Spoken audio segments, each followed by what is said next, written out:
Sorry about that, guys. I had to restart the video. As I was saying, the wave, the main attraction of the wave is it's 4 outside opening tools on the edges here. There's the one-handed opening straight edge, plain edge knife.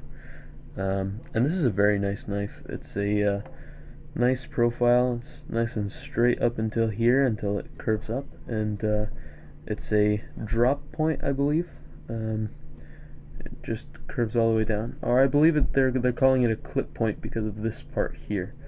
But it is hollow ground.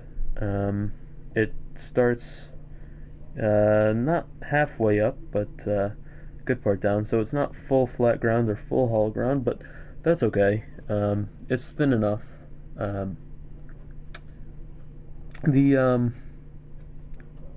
The shape of it is quite nice. It's this sort of angular leaf type shape, and overall I really like the knife.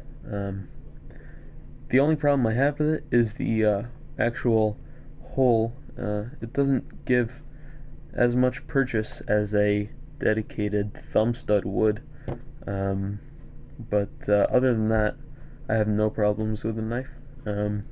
It is liner lock, like all of the outside opening tools. So simply depress the liner and fold it.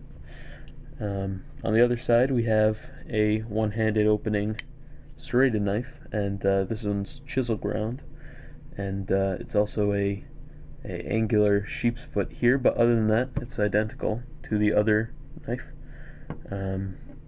Also very nice. I don't tend to use serrated knives as much as what's the word? Plain edge knives.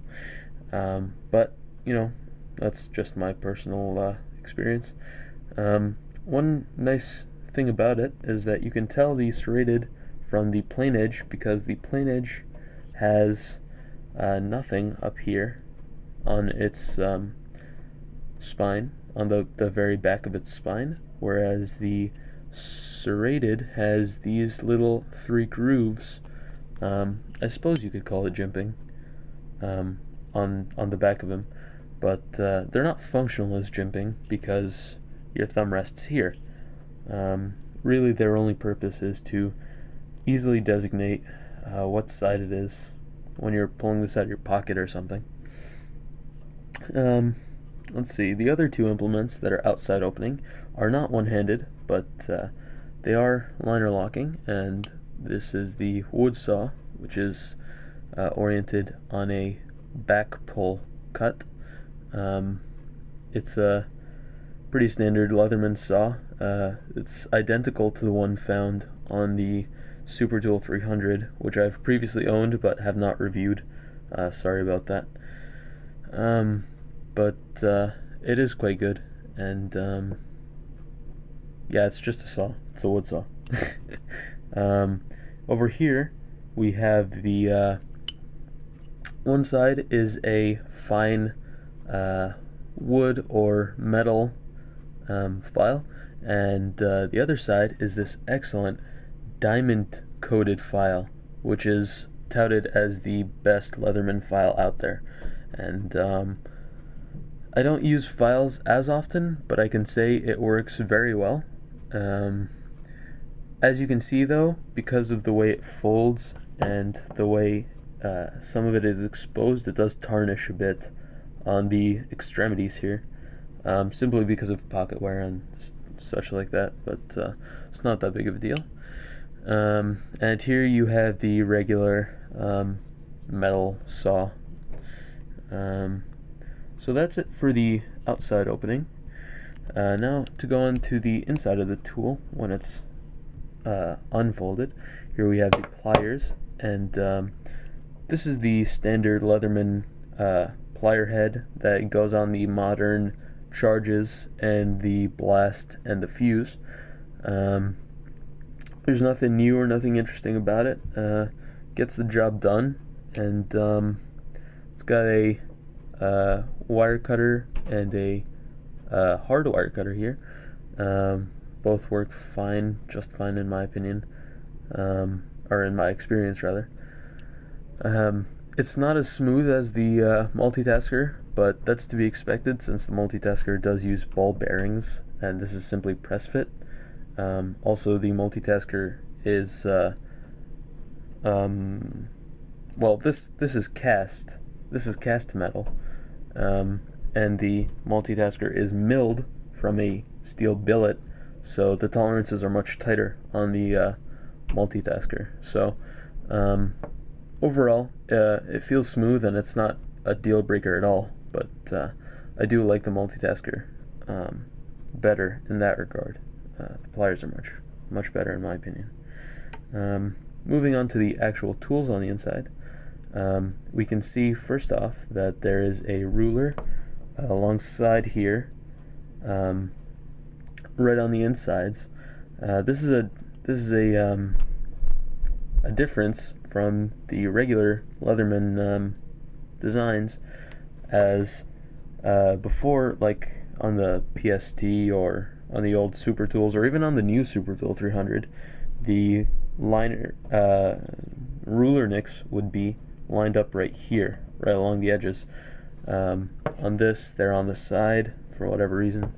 Love it or hate it. I don't really use the ruler that often, so it's no big deal. On this side here, on the serrated knife side, we have the pair of scissors, new standard Leatherman scissors. They are kind of skimpy, but they do work well and they are pretty comfortable, thanks to this little pad here, so I don't mind them at all. These fold, and all the inside tools lock as well, just as the outside tools do, except they're a lock back design instead of a liner lock design. On this side you also have a flathead screwdriver, large flathead screwdriver slash pry bar-ish thing, and you have a tool that is somewhat hard to get to without folding out this screwdriver, and it is the precision screwdriver, and this is actually a bit, so you have a flathead and a Phillips head here. This is absolutely tiny. I mean, it's pretty ridiculous. So you'd use it for, I don't know, eyeglasses or something.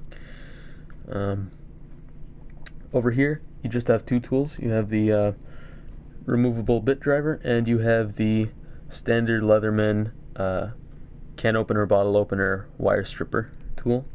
There's not much to talk about this, but I'll talk about this one here. Just like the other bit driver we just saw, it is friction fit, somewhat. Basically, there's a little spring here, and it has a little locking tab, and that goes right into this notch here.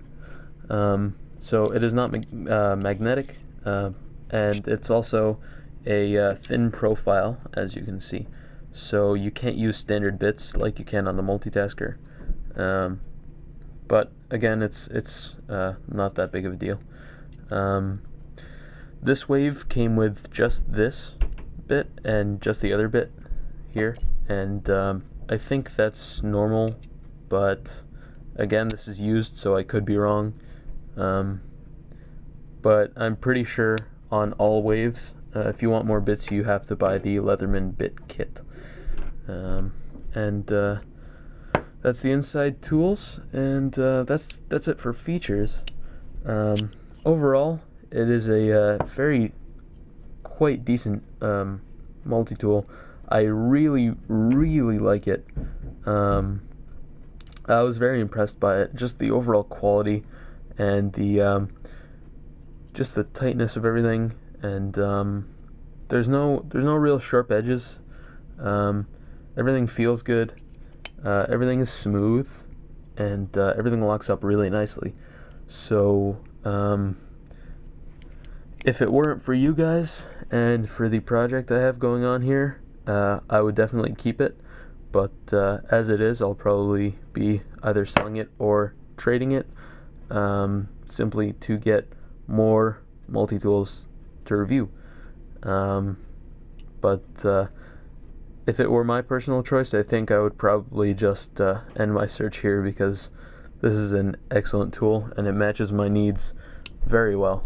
I really like the inclusion of the outside opening one-handed knives, and I think the tool selection is great. One thing I would have liked to see is an awl. That would definitely have been very nice inclusion. But I think all of the tools are very well thought out, and I wouldn't want to get rid of any of them, and I'm not sure how they would fit an awl, to be honest, because everything is just where it should be and how it should be. Well, maybe that tiny precision screwdriver. Maybe if I was into modding multi-tools, I would probably switch that out for an awl. But regardless, if I had to give it a numerical score, I'd probably give it a solid 9 out of 10. It is an excellent tool, especially for the money. It can be had on Amazon right now for $59 with free shipping, so that is an excellent deal. So if you're in the market for a medium duty EDC do-it-all multi-tool, I would strongly suggest the Leatherman Wave. This is Mark from Mark's Gear Reviews signing off.